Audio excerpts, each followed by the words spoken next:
まず、気候非常事態ネットワーク名誉会長で、東京大学名誉教授の山本良一先生です。山本先生は、長年にわたって、環境問題の研究に取り組んでこられて、エコプロダクツやグリーン購入などを通じて、環境問題に対して科学的な視点から環境経営の概念の普及に努められるなど、エコデザインの日本の第一人者としてご活躍されてこられました。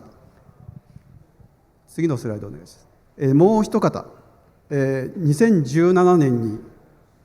神宿る島宗像沖ノ島と関連遺産群として世界文化遺産に登録された宗像大社の芦津隆之宮司です。芦津様は2015年、10年前ですね、に宮司に就任され、環境問題をライフワークとして、お台場の海の森公園の設立や、宗像国際環境会議の立ち上げなどに取り組んでこられました。本日はそれぞれの分野の最前線でご活躍されてこられたお二人の講師の先生にまずお話を伺い、その後ご対談をいただきたいと思っております。それではまず東京大学名誉教授の山本良一先生から。我々人類はですね、この欲望に駆られてあらゆる資源を使いこなしですね、膨大な環境を汚染する物質を環境にまき散らしてですね、地球を破壊しつつあるわけです。これが今や大問題になってるわけですね。で、今日一日でどのくらい天然資源を使うかというと、約3億トンの天然資源を使うんですよ。地球全体、我々人類全体でですね。で、その結果、例えば二酸化炭素、地球の温暖化を引き起こしている二酸化炭素がどのくらい出るかというと、今日一日で1億トンの二酸化炭素が空気中へ出ていくわけです。で、これの1億トンの 20% はですね、1万年後にも空気中に残留するということで、これが非常に大きな今問題になっているわけですね。地球の温暖化によってですね、海が温暖化し、それから氷河が溶け、地球の大気が温暖化し、それから陸地も温暖化しているわけです。で、これをですね、このまま放置することができないと、いうわけですね。今日一日で地球の全表面にどのくらいのエネルギーがたまるかって言いますとですね、この広島型原爆の爆発エネルギーで換算しますとね、大体60万発の広島型原爆が爆発したエネルギーが今日一日で地球の表面にたまっていく。今これは恐ろしいことが今起きてるわけですね。その結果何が起きてるかっていうと、もう皆さんもよくご存知の干ばつが起きる、竜巻が起こる、森林火災が起きる、熱波が起きる、ハリケーンによる豪雨が起きると。で、しかし地球の温暖化がなくても気候は変動します。自然の原因によって変動するわけですが、この右側に行けば行くほどですね、この温室効果ガスの大量の放出によってこの地球温暖化が起きて、その結果激しい気候変動が起きているという証拠がですね、たくさんの証拠があるわけです。人類がこの地球の上で、平和に豊かに暮らしていけるためにはですね、その地球の限界を超えてはいけないと。で、超えてはいけない限界を現在のところ9つあるというふうにですね、評価をしているわけです。で、これはプラネタリーバウンダリーと呼んでるわけですが、プラネタリーバウンダリーのですね、もうすでに突破されたもの、新規人工物質、気候変動、生物圏の健全性、つまり生物多様性の保全ですね、から陸地から窒素やリン、それから水の汲みすぎ、これはもうすでにですね、陸奥湾も突破された可能性が高いと。生息圏オゾン層、大気中のエアロゾル、海洋の酸性化はですね、まだ大丈夫だというふうにですね、科学者は考えているわけですが、2009年、2015年、2023年で一番新しいですね、この評価では9つの地球の限界のうち6つがもう突破されているということは、現在の世界はですね、エコロジカルに安定してないということが科学者が考えているわけであります。私はですね、じゃあどうすればいいのか、なぜドーナツ経済が実現できないのか、それは私はですね、倫理が足りないと。この倫理、knowing contentment、つまり足ることを知るとかですね、持続可能な消費とか、持続的、要するに自発的に簡素な生活を選ぶとかですね、そういうその倫理ですね。この倫理の境界が、この先ほどのドーナツ境界の内側にですね、考えなければいけないというのが、今日の私の提案でありましてですね、で、こういう倫理、この倫理を強化するのが、私は宗教心、特に日本自然崇拝をするですね、日本神道の役割ではないかというのが今日の私の話でございます。宗像っていうのはどういうところかということをごくごく簡単にご説明をさせていただきます。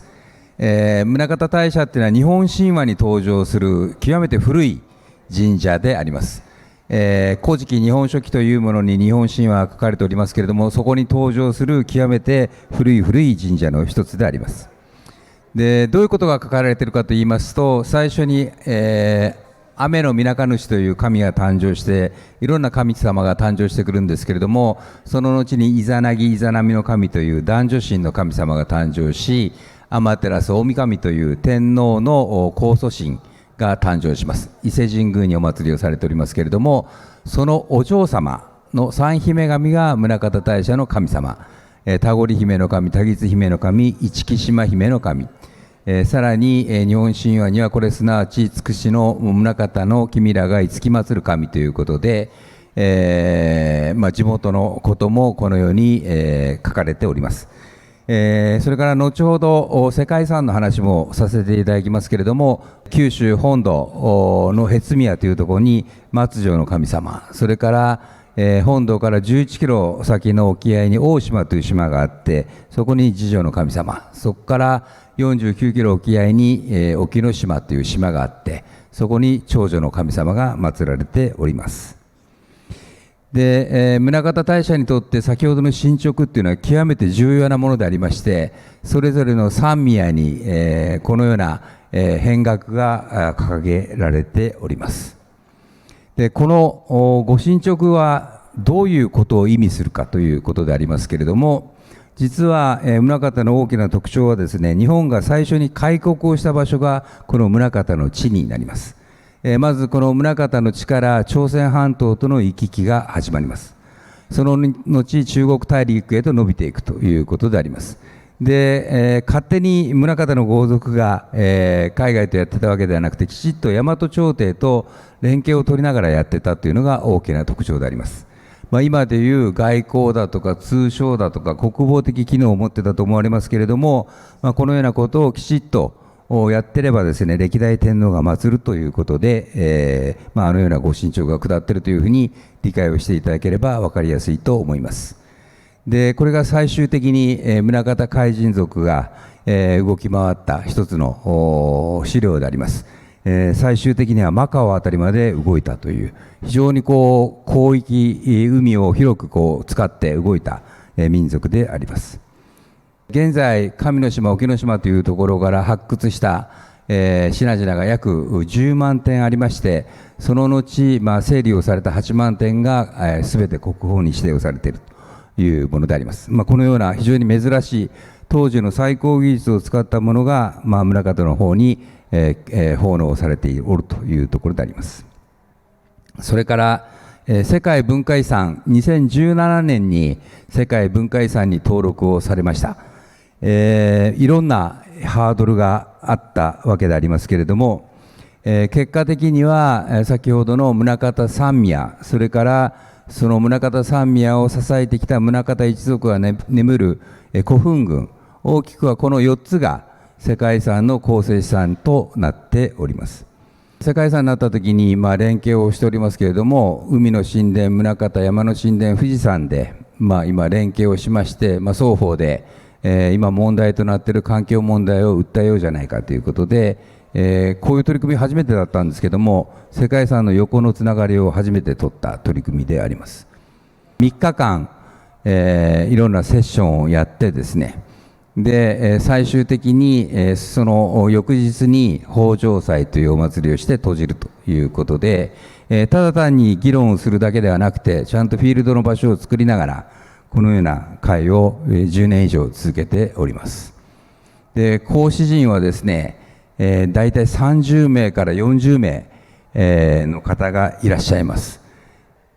それからゴミ問題、このブルーオーシャンドームもプラスチックゴミのことを掲げてありますけれども、次から次へとゴミが参ります。大陸国家と近い、地理的に近いということがあって、取っても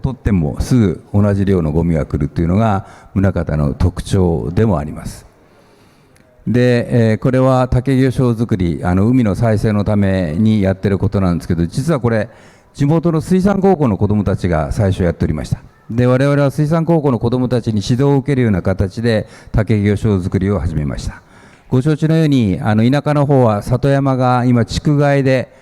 竹山になっておりまして、その竹を切り抜いて魚礁を作って、で、重しをつけて海に沈めるということで、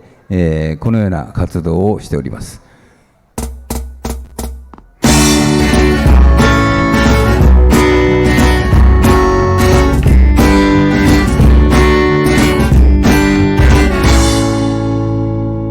この地球のこと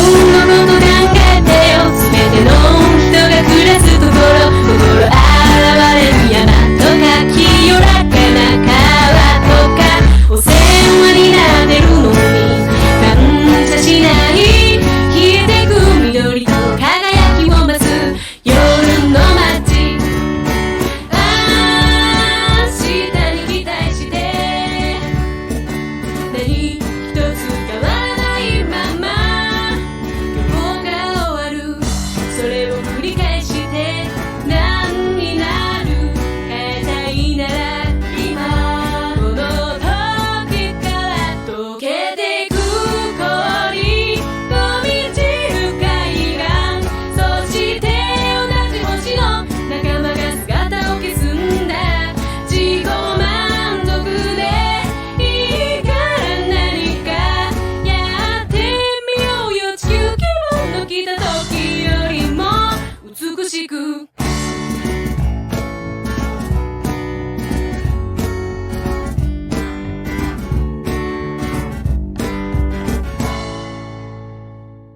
で、毎年、実は10月26、27、28と日にちが決まっておりますので、ぜひご関心のある方はぜひご参加をいただければと思います。ホームページで、